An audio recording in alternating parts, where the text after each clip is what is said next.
2026 job interviews are going to be more difficult than ever, and these are the 6 things that I see that will separate you from the pack that are not your common advice of show up on time, all of these different things. These are the 6 things that high performers need to do in mid and final stage interviews to not just be a top candidate, but the clear number one choice. And ladies and gentlemen, that is what it takes going into 2026. Number one, and this is oftentimes the biggest thing that I see people skip on, 2 stories from your life, 3 stories of your experience from corporate. I'm going to elaborate on this further, but one of the biggest things I see people missing on, especially now, is having 2 good stories outside of the office. Is there a hobby you do? In my case, I'm a former athlete. I now work and volunteer in a nonprofit, and these are things I don't do just to bolster my resume. These are things that I'm actually very passionate about. I even had a phase during COVID where I was roasting coffee and got really deep into specialty coffee, and that wasn't even like a productive hobby per se, but it was something I used in interviews to break the ice and not just get into the corporate mumbo jumbo. Of course, you need stories from your actual work experience, ideally 3 to 5 really locked in stories,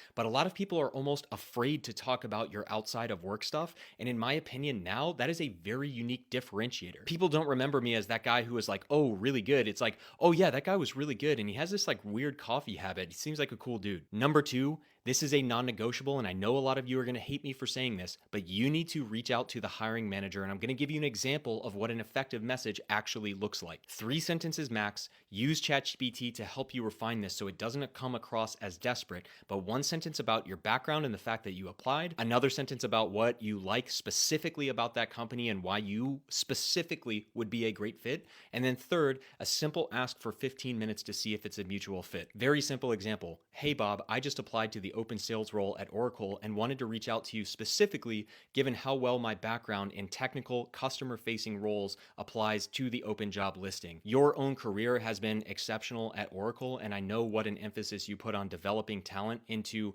high pressure, high performance roles, and I wanted to see if you had 15 minutes available to see if it would be a mutual fit. Open to chatting? Toe the line of being very well researched, but not so desperate like, hey Bob, I just applied, I really want to talk to you. Number 3, especially in the era we are in with remote work right now, you need to overdress, but there again is nuance here. I'm not saying wear a suit, I'm not saying wear a tuxedo. If you are in tech, which tends to be business casual, whatever it may be, the average person is maybe at best wearing a polo going into work, which means the average person is probably at best wearing a button down to the interview. If it's completely virtual, if it's pretty chill, a button up is fine in the first or second round. Anything on site, minimum a button up with a blazer. You do not have to go a tie, at least in my experience. But again, the average candidate coming on site is going to have a nice button up, tucked in pants, maybe some brown leather shoes. Throw on a blazer. If you have a nice watch, something simple. Just be 1 notch above average. Don't go all out and have some crazy $2,000 suit. 4th, and by far the biggest thing I see people failing, especially in the first round, is I don't care what you have to tell me. I don't care about how amazing your background is.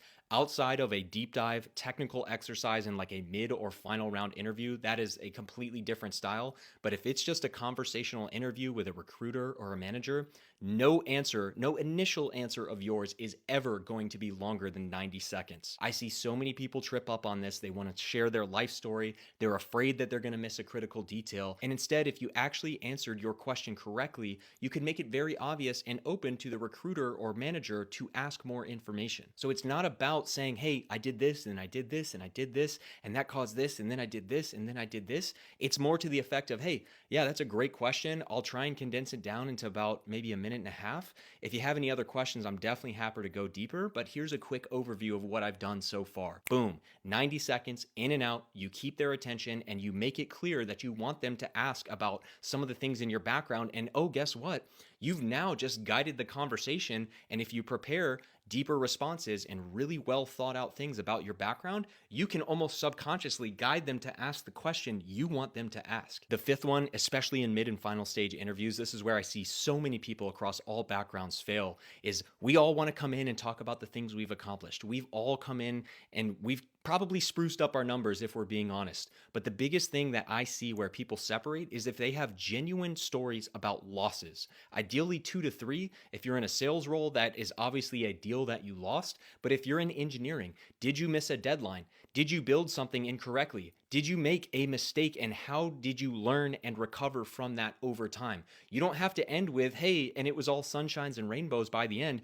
I actually want to see that you have struggled with something for months on end, did not get the outcome you wanted, and were able to take that feedback, implement it, and improve on a future project. Again, I want to be very clear. This is very nuanced, and what the average person is not giving you here on this app is that it is not necessarily about, at the end of the day, oh, you figured out what was going wrong and you solved it in one. No, I actually want a genuine story where you lost and had to deal with the consequences. My last point, and there are way more deep dives on my channel and also in my bio, there's a link to YouTube where I do several different 30 and 60-minute podcasts breaking down the interview process in extreme detail. It's not just about researching the company. I'm assuming if you made it this far, you're the kind of person that's going to, at a high level, research a company, understand what their products are, understand hopefully at least some of the big things they do. But what most people skip on is really putting emphasis on the business outcomes of what that thing does. Regardless of what your role is in a tech company as an engineer or in sales, if you do not articulate the business outcome, what you're saying doesn't really make sense, and you don't really position yourself as a strategic thinker with potential to grow within the organization. So if you're an engineer coming in and saying, hey, I'm like an expert at Node.js or whatever, and here's all the things I can build, and oh, there's this coding challenge, like da-da-da-da-da, here, I got it working, see, it works, right? Well, at the end of that interview, if you can't understand and articulate the actual business outcome that gives to someone, sure, you solved this problem, sure, you, I don't know, created like a simple data structure or whatever it may be, but can you either ask questions or demonstrate in the way that you're building it why that is important, both at a technical level and a business level? Sure, hey, we doubled the speed of that. That makes sense. Great, we can do things faster. But the reality is, actually, if we double the speed of this thing, that means the company can actually do this entire process 25% faster and reallocate resources to something else. And or it creates a better customer experience, which leads to more retention, follow-up purchases, whatever it may be. So anyway, hopefully that gets it dialed in for you guys. There are tons more videos on my channel, by the way, about the interview process, and also in my bio, like I mentioned, super deep dives on YouTube, and also free lesson in the bio if you want to explore more. These are the small details that it takes in 2026. Good luck out there. Have a great new year.